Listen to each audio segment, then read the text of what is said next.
ఓం శ్రీ కాలభైరవాయ నమో నమః. కాలం అనే మహా ఉన్నత చలన శక్తి అనగా డ్రైవింగ్ ఫోర్స్ని గ్రహించిన కాలభైరవుని మాట్లాడుతున్నాను. కలియుగం అనేది ఒక కాల అంగమే. సత్యయుగం అనేది కూడా ఒక కాల అంగమే. కాలంలో అనేక భాగములు ఉన్నవి. మానవులు ఈ భూమిపై జీవించి ఉన్నంత కాలం వారికి యుగం అన్నదే కాలం యొక్క పెద్ద అంగము. ఆయుఃకాలము, యవ్వన కాలము, రాత్రి, పగలు అను కాల అంగములు అన్నియు ఇతర కాల విభాగములు. కాలమును సమయం అని కూడా చెప్పవచ్చును. ఆ సమయం అన్నది గంటలు అనబడు ఇంకనూ చిన్న విభాగములుగా ఏర్పడి ఉన్నది. సత్యం ఏమిటి అంటే ఇవన్నీ కదిలే స్థితులకు మాత్రమే సాధ్యమగును. అనగా మోషన్ ఉన్న వాటికి మట్టుకే ఈ కాల విభాగాలనేవి ఉంటాయి.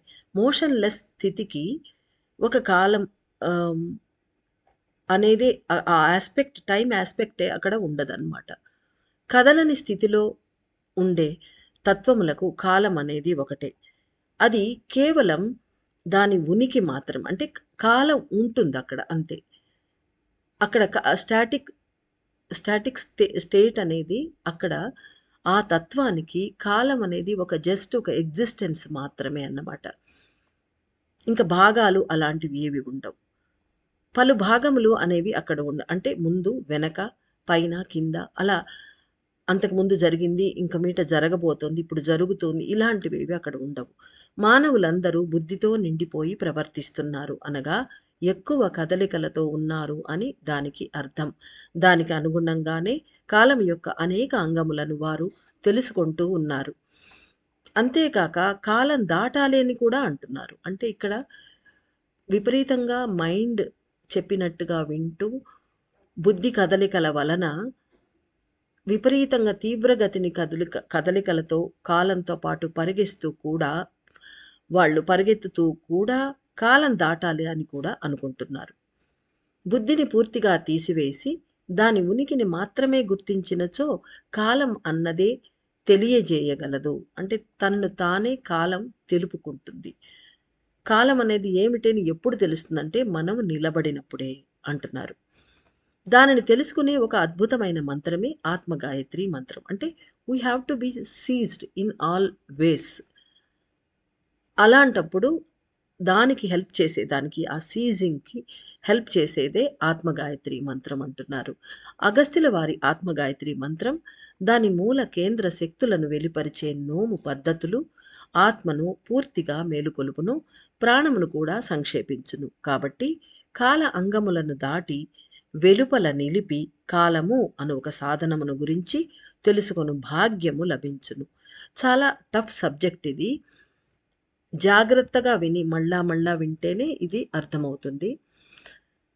అగస్త్యుల వారి ఆత్మగాయత్రి మంత్రము దాని మూల కేంద్ర శక్తులను వెలుపరిచే నోము పద్ధతులు. అంటే ఆత్మగాయత్రి మంత్రం అనేది ఆత్మగాయత్రి నోము ద్వారా ఆ మంత్రంలో ఉండే కోర్ యాస్పెక్ట్ ఏదైతే ఉందో అక్కడ ఉండే శక్తులు, ఏ శక్తులు ఉన్నాయి, అవి ఎలా పనిచేస్తాయి, దాని ఫలితాలేమిటి అనేది తెలుసుకునే దానికి మనము యూజ్ చేసే ఆ ప్రాసెస్ అన్నమాట. ఆ పద్ధతులు. ఇవి ఆత్మను పూర్తిగా మేలుకొలుపుతాయి. ప్రాణాన్ని సంక్షేపిస్తాయి. కాబట్టి కాల అంగములను దాటి వెలుపల నిలిపి కాలము అను ఒక సాధనమును గురించి తెలుసుకోగలమన్నమాట. ఆ భాగ్యం మనకు లభిస్తుంది. అంటే ఆత్మ లేచి ప్రాణం ఒదిగిపోయినప్పుడు, సంక్షేపించినప్పుడు మనం సీజ్ అవుతాం ఒకచోట. కదలం మనం. అంటే మన గతివిధులన్నీ ఆగిపోతాయి. అప్పుడు ఆగినప్పుడు కాలాన్ని మనం తెలుసుకోగలమని చెప్తున్నారు కదా! అదన్నమాట. ఎల్లప్పుడూ అన్ని చోట్ల కదిలే ప్రాణము అంటే ఎక్కడైనా అది వెళ్ళగలదు. ఎక్కడైనా కదలగలదు. అలా ఉన్నప్పుడు ప్రాణమే ఒదిగిపోయినప్పుడు కాలము కూడా ఒదుగును. అంటే ప్రాణం కదిలిపోతే కాలం కూడా స్టాప్ అయిపోతుందనమాట. ప్రాణం కదులుతూ ఉన్నప్పుడు శరీరం కదులుతుంది. అప్పుడే మనకు కాలం అంగాలు మనం దాటిపోతాం. నిమిషాలు నిమిషాలు ఘడియలైనాయి, ఘడియలు గంటలైనాయి, గంటలు రోజులైనాయి. ఇలా మనకు తెలిసేదెప్పుడంటే మన ప్రాణము పనిచేస్తూ ఉన్నప్పుడు మాత్రమే. ప్రాణం ఒదిగిపోయినప్పుడు అనగా సంక్షేపించినప్పుడు ఆత్మ మేలుకుంటుంది. అప్పుడు మనకు కాలము కూడా ఒదిగిపోతుంది కాబట్టి కాలాన్ని గురించి తెలుసుకోగలం. సంక్షేపణ అన్నదే దాటుట అగును. అంటే ఎప్పుడైతే ప్రాణము ఒదిగిపోతుందో కాలం కూడా ఒదిగిపోతుంది. ఈ సంక్షేపణే కాలం యొక్క సంక్షేపణే కాలాన్ని దాటడం అని అంటారు అంటున్నారు. ఆత్మగాయత్రి నోమును తీసుకొని ఒక మండల కాలం ఈ సత్యాన్ని గ్రహించి మోక్షమును పొందుటకు ప్రయత్నించే వారంతా హయ్యర్ ఫ్రీక్వెన్సీకి చేరుకొని అక్కడ కదిలే శక్తులను పొందగలరు. అనగా కాలమును దాటగలరు. అంటే మనం ఉంటున్న ప్రస్తుత కాలాన్ని దాటేసి వేరే ఫ్రీక్వెన్సీలోకి మనం ట్రావెల్ చేసి అక్కడ శక్తులను మనం పొందుతాము అంటున్నారు. కాలం అనేది సంక్షేపించుట, దాటుట అనేది కూడా ఒక మాయయే. అంటే కాలం సంక్షేపిస్తున్నది, మళ్ళీ కాలం పరిగిస్తోంది, కాలాన్ని మనం దాటాలి. ఇవన్నీ కూడా ఒక మాయ అంటున్నారు. కాలమును దాటుట అంటే దానిని గురించిన ఆలోచనలను వదిలివేయుట అని అర్థము. అదే అందుకే నేను సీజ్ అనే పదాన్ని చెప్పాను. మనం ఆ మంత్రం లోపలికి ప్రయాణం చేస్తూ, ఆ మంత్రాన్ని గమనిస్తూ ఉన్నప్పుడు, మనం ఎక్కడ కూర్చుని ఉన్నా మనకు తెలీదు. అది పగలా, రాత్రా మర్చిపోతాము. మనం ఏ ప్రదేశంలో అంటే కాలాన్ని మనం దాటేస్తాము, ప్రదేశాన్ని దాటేస్తాము. అన్నిటిని శరీరాన్ని కూడా అక్కడ శరీర స్పృహ కూడా మనకు ఉండదు. అలా దాని వెనకల పడతాం మనం. ఆ మంత్రశక్తితో పాటు ట్రావెల్ చేసినప్పుడు. ఫస్ట్ మెసేజ్‌లో నిన్నటి మెసేజ్‌లో కాలభైరవ స్వామి చెప్పినప్పుడు మనల్ని మొదట కదిలించే శక్తిగా పనిచేసి, తర్వాత కదిలే శక్తిగా చేయమన్నప్పుడు మన పరిస్థితి అది అన్నమాట. ఆ స్థితి. ఆ స్థితిలో మనం దాని కాలాన్ని గురించిన ఆలోచనలను వదిలివేస్తామన్నమాట. ఆత్మగాయత్రి మంత్రాన్ని పఠించి అనేక ఆత్మలను విడుదల చేయించే ప్రియమైన శిష్యులు కదలిక లేని ఆత్మలను ప్రేరేపించినందున వారంతా కాలమును దాటియే జీవిస్తున్నారు. అంటే మనలో మనము ఆత్మగాయత్రి నోము చేసే మనమందరము మన ఆత్మలను మేలుకొలుపుతున్నాం. అవి స్టాటిక్‌గా అలాగే కదలకుండా ఉంటాయి. ఏ కదలిక లేని ఉంటుంది. ఆ చైతన్యం ఎలాంటిదంటే కదలిక లేని చైతన్యం. ప్రాణము కదిలే చైతన్యం. సో, ఆ కదలిక లేని ఆత్మ మన ఆత్మలన్నిటినీ మనం ప్రేరణ చేసి లేపుతున్నాం. కాబట్టి మనమంతా కాలాన్ని దాటేశాము. దాటి జీవిస్తున్నామని చెప్తున్నారు. ఆత్మగాయత్రి నోము తీసుకున్న ప్రియమైన ఆత్మలకు నేను కాలం యొక్క విభిన్న సూత్రములను తెలియజేస్తున్నాను. సూత్రం అనగా ఏమిటి? నిన్నటి మెసేజ్‌లో మనకు మొదటి సూత్రం చెప్పేశారు. ఈరోజు రెండవ సూత్రం చెప్పబోతున్నారు. సూత్రం అనగా ఏమిటి? ఏ విధముగా కదిలినచో, ఏ పనిని చేసినచో, ఏ విధమైన ఫలితములు లభించగలవు అన్నది తెలియజేయుటకు సులభముగాను, దృఢముగాను పయనించుటకు సహాయపడుతున్న ఒకానొక మార్గమే సూత్రము అని పిలువబడుతుంది. అంటే మనం చేసే పని ఎలా కదిలితే, ఏ పని చేస్తే ఏ విధమైన ఫలితాలు లభిస్తాయి అనే దాన్ని తెలియజేసేదానికి సహాయపడే ఒక మార్గమే సూత్రం అని పిలువబడుతున్నది. అంటే సూత్రం యొక్క డెఫినిషన్ ఇది. కాలం యొక్క మొదటి సూత్రం అనేది కదిలించు శక్తిగాను, కదిలే శక్తిగాను రూపొంది సృష్టించబడిన ఒక మంత్రశబ్దముతో ప్రయాణించి దాని కదిలే శక్తిని, దాని వలన జరిగే స్థితులలోని మార్పులను తెలియచేయనిది. ఇది మొదటి మెసేజ్‌లోని విషయమే.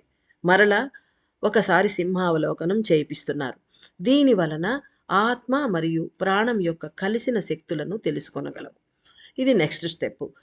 ఆత్మ లేస్తుంది, ప్రాణము ఒదిగిపోతుంది. అప్పుడు ఈ 2 కలిసినప్పుడు ఆ కలిసిన శక్తిని మనం తెలుసుకొనగలమట.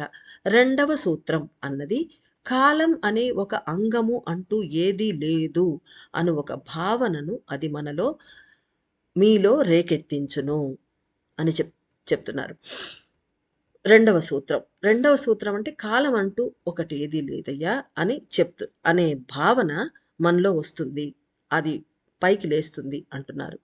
ఆత్మగాయత్రి మంత్రాన్ని జపించేవారు రెండవ సూత్రాన్ని సులభముగా తెలుసుకొనగలరు. ఎలా అంటే కదిలించేది, కదిలేది అంతా ఈశ్వరుడే అను సత్యాన్ని, లోతైన ఆలోచనని లోపల ఏర్పడటం వలన మంత్రాన్ని గురించిన విషయాన్ని కూడా మరిచి లోతైన శూన్య కేంద్రమునకు పయనించ వీలగును. మొదట దానివల్ల లాభాలేమిటి అన్నప్పుడు మొదటి మెసేజ్‌లో మొదటి సూత్రం చెప్పేటప్పుడు శూన్యం ఏర్పడును, ప్రాణము సంక్షేపించును అని చెప్పారు. ఇప్పుడు ఆ శూన్యంలోకి మనం ప్రయాణిస్తాం కదా! శూన్యం ఏర్పడుతుంది సరే. అది అలా కంటిన్యూ అవుతూ ఉన్నప్పుడు మనం శూన్యంలోకి వెళ్తాం. వెళ్ళినప్పుడు ఏమవుతుంది? కదిలించేది మనం కాదు, కదిలేది మనం కాదు, అంతా ఈశ్వరుడే అని మనకు తెలిసిపోతుంది లోపల. మన ఇన్‌స్టింక్ట్ చెప్పేస్తుంది. ఆ సత్యం తెలిసిపోయిన తర్వాత అలాంటి ఒక లోతైన ఆలోచన ఏర్పడటం వలన మంత్రాన్ని కూడా మనం మర్చిపోతాం అప్పుడు. అశూన్యంలోకి వెళ్ళిపోతాం. అది చెప్తున్నారు. అప్పుడేంది కాలం అనేది ఒకటేం లేదు. కాల కాలం ఒక అంగము, కాలాన్ని దాటటము ఇవన్నీ ఏం లేవు అనే ఒక స్టేజ్‌లోకి మనం వెళ్ళిపోతాం.